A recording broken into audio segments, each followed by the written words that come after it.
Ito ay isang karaniwang araw sa kaharian ng Clover, at si Asta, ang batang lalaki na walang mahika sa isang mundo kung saan ang mahika ay lahat, ay masigasig na nag-e-ensayo.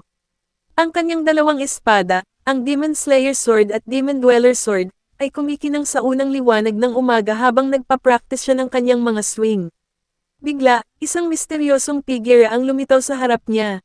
Ang figure ay nakabalot sa kadiliman, na may tanging pares ng mga pula at nagliliyab na mga mata na nakikita. Narinig ko ang mga kwento tungkol sa isang batang lalaki na walang mahika na humahawak ng mga anti-magic na espada, sabi ng figure. Ang kanyang boses ay umaalog ng nakakatakot. Nakaka-curious kung totoo ang mga chismis. Si Asta, na laging handa para sa hamon, ay tinanggap ang imbitasyon ng estranghero para sa isang duel. Inihayag ng estranghero ang kanyang sarili na isang rogue mage mula sa isang malayong kaharian, na narinig ang mga natatanging kakayahan ni Asta at nais itong subukan para sa kanyang sarili. Ang labanan ay mabagsik. Si Asta, sa kabila ng kanyang kakulangan sa mahika, ay isang malakas na kalaban. Ang kanyang mga anti-magic na espada ay kayang i-deflect ang mga spell ng rogue mage, at ang kanyang pisikal na lakas at kakayahang umiwas ay nagpapahintulot sa kanya na iwasan ang mga pag-atake ng mage. Gayunpaman, ang mage ay malakas at tuso, at madali ang napilitan si Asta sa kanyang mga limitasyon.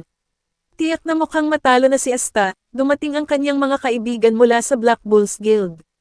Nakita si Astang nasa panganib, mabilis silang sumali sa labanan, na nagbibigay sa kanya ng suporta na kailangan niya upang ibalik ang takbo ng labanan. Sa bagong sigla, sinugod ni Asta ang rogue mage, handa ang kanyang mga espada. Ang mage, na nagulat sa biglaang atake, ay hindi kayang ipagtanggol ang kanyang sarili sa oras. Sa isang mabilis na pagkilos, tinalo ni Asta ang mage, na nagpapatunay na muli na ang mahika ay hindi lahat. Pagkatapos ng labanan, si Asta, pagod ngunit nagwagi, ay nagpasalamat sa kanyang mga kaibigan para sa kanilang tulong.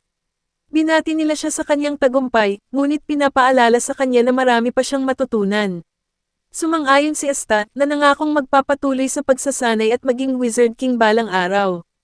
Ang kwento ng hindi nakikitang hamon ni Asta ay kumalat sa buong kaharian, na nagbibigay inspirasyon sa iba sa kanyang determinasyon at tapang. Sa kabila ng kawalan ng mahika, pinatunayan ni Asta na sa pamamagitan ng masigasig na trabaho, pagtitiyaga, at tulong ng mga kaibigan, maaring malampasan ang anumang hadlang.